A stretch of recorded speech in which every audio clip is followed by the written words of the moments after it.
Lesson 5 की video संख्या 4,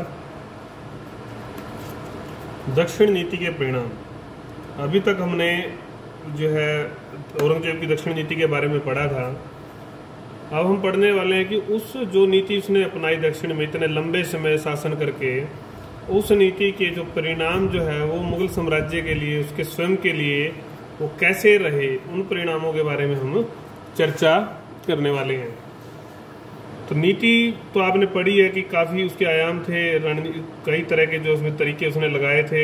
ज़्यादातर तो आक्रामक ही नीति थी कि ज़्यादा से ज़्यादा जो क्षेत्र को जीत कर अपने साम्राज्य में मिला लेना।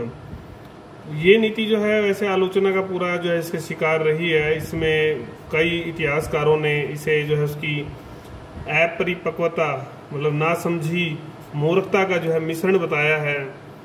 कुछ लोगों ने दुर्भाग्य बताया है।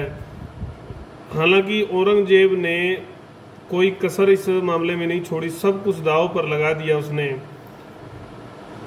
लाभ नहीं मिल पाया उसको सब कुछ दांव पर लगाने का, और आखिर में जो है साम्राज्य जो है समाप्ति की जो है कगार पर स्थिति में आ गया था। ये हमें पता है। कैसे जो है परिणाम निकले मुगल साम्राज्य के लिए घातक। राज्य की भलाई करना चाहता था औरंगजेब, तो भलाई के लिए उसने ये आक्रमण किए सारे, लेकिन हुआ विपरीत। विपरीत कैसे हुआ?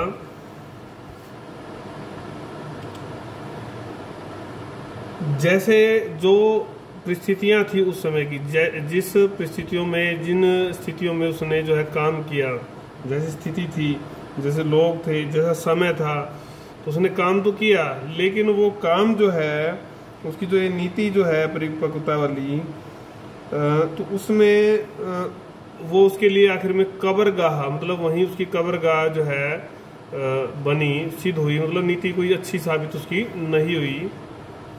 25 वर्षों में इतना लंबा जो है वो काल वहां लगाकर, न तो वो राज्य को शांति दे सका, न स्थिरता दे सका, बल्कि हुआ इसके विपरीत। विपरीत क्या हुआ कि जो उत्तर भारत था उस सारे में विद्रोह जो है, बहुत सारे विद्रोह फैल गए थे।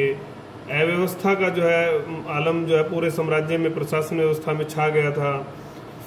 इसी कारण से जैसे ही इतने शक्तिशाली जो है सम्राट ने, इतना जो शक्तिशाली राज्य था, उसके आंख मूंदते ही वो ताश के पत्तों के महल की तरह ढह गया, मतलब समाप्त हो गया, पतनशील हो गया। ये आप जानते ही हैं। आर्थिक स्थिति का बिगड़ना, चाहा तो कुछ और था कि जो है ना इसके संसाधनों का, इसके धन का जो है अपार प्रयोग किया जाएगा, लूटा जाएगा, और उसको राजकोष सुदृढ़ करेंगे, सेना बढ़ाएंगे और राज्य जीतेंगे। बहुत सारी योजना बनाई थी, लेकिन विपरीत क्या हो गया?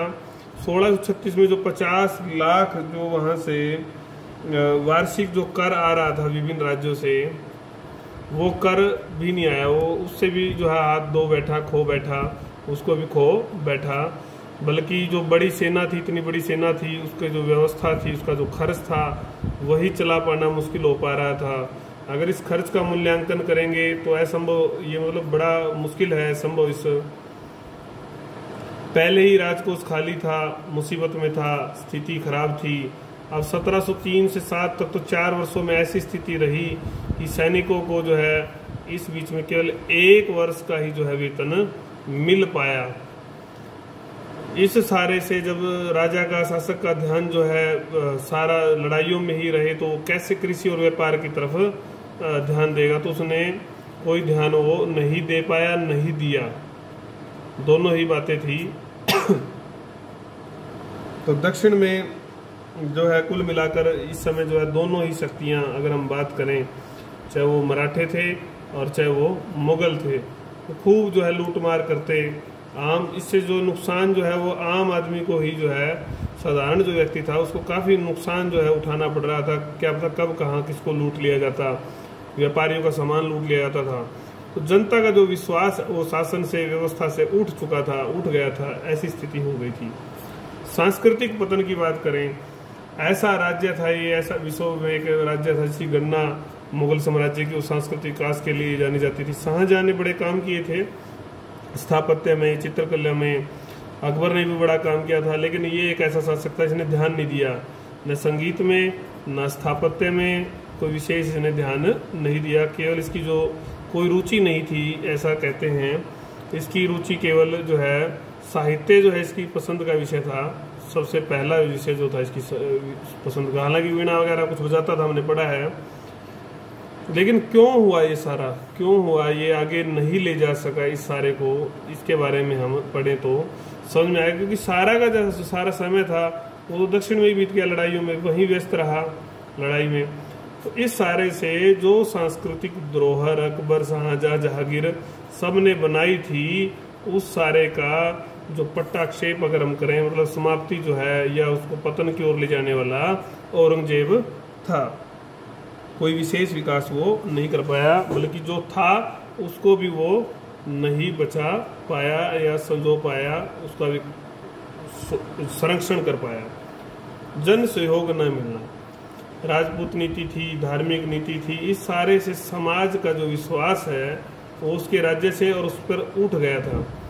लोग सोचते थे कि ये कैसा शासक है, कैसा जो है निर्णय लेगा, मतलब कोई कल्पना नहीं कर सकता था उसकी। कैसा समझौता कर ले किसी से, किसी को नहीं पता था।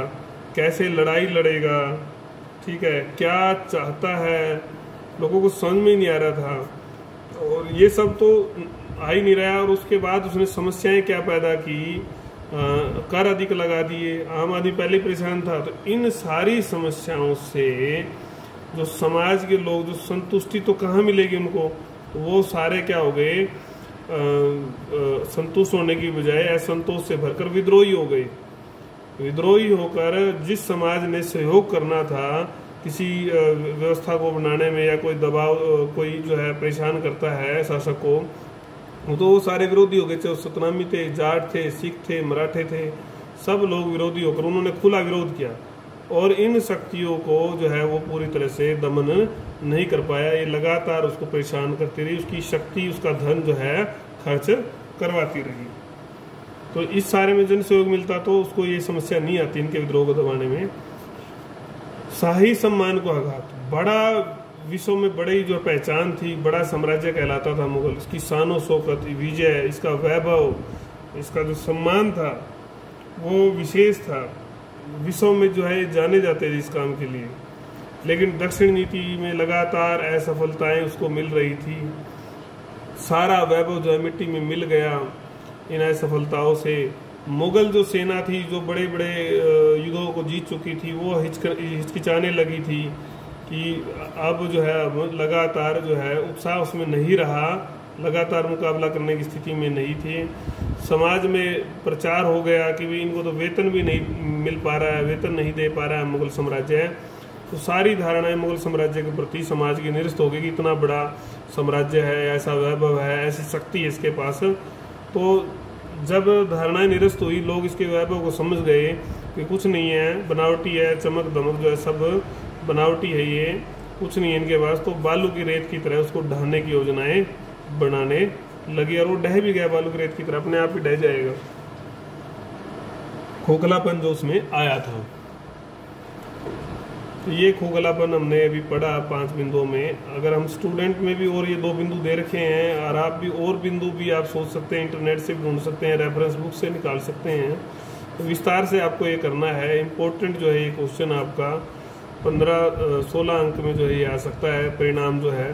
2 बिंदु अगर हम और बात करें तो कृषि व्यापार को हानि हुई, अशांति थी, अराजकता थी, असुरक्षा थी। इस वातावरण में कौन व्यापारी अपना सामान लेके निकले, लूट मार ज़्यादा होने लगी थी। कृषि को जो है ना, युद्धों में ही जो सारा समाज व्यस्त था, सैनिक जो है फसलों को नष्ट कर देते थे आपस में युद्धों के दौरान, वैसे भी फसल नष्ट हो जाती थी, आपदाओं की मार थी, और उसमें शासक की तरफ से कोई ध्यान नहीं दिया गया। तो कैसे वो फले फूलेगी, तो काफ़ी इसको हानि हुई। अच्छा, कृषि और व्यापार ही नहीं होंगे तो आर्थिक तो फिर नुकसान होना ही तय था।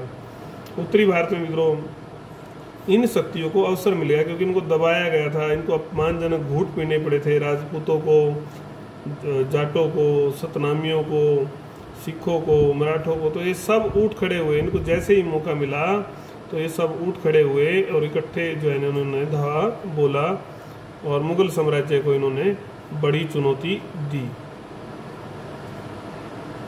नेक्स्ट वीडियो में हम सिख संबंधों के बारे में पढ़ने वाले हैं कि मुगलों के सिखों के साथ संबंध कैसे रहे। थोड़ा सा तो हमने पढ़ा था तेग बहादुर के बारे में, गुरु तेग बहादुर, गुरु गोविंद सिंह जी के बारे में, लेकिन अगली वीडियो में हम विस्तार से पूरा विषय लेंगे। वो भी कई बार जो है 16 अंक के आपके अंक प्रश्न में आ जाता है, तो उसको आपको विस्तार से करना है, समझना है। तो अगली वीडियो में हम देखेंगे। वो वीडियो होगी हमारी वीडियो 5।